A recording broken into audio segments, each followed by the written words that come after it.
How to use Hacoo app. Hello everyone, welcome to this channel. I'm here to help you out today. So without any delay, let's get started. Now first of all, launch the Play Store application on your device and download and install the Hacoo application on your device. So let's just search for the application over here, and as we search for it, we'll be able to see, and here as it says, this app is not available in Google Play in your region.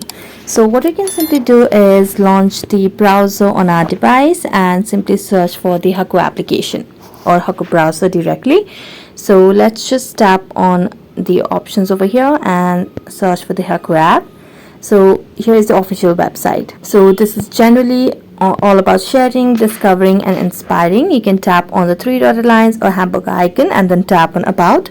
So here you can simply see it's an innovative and open content sharing community dedicated to creating a diverse, trustworthy and dynamic interactive space for the users.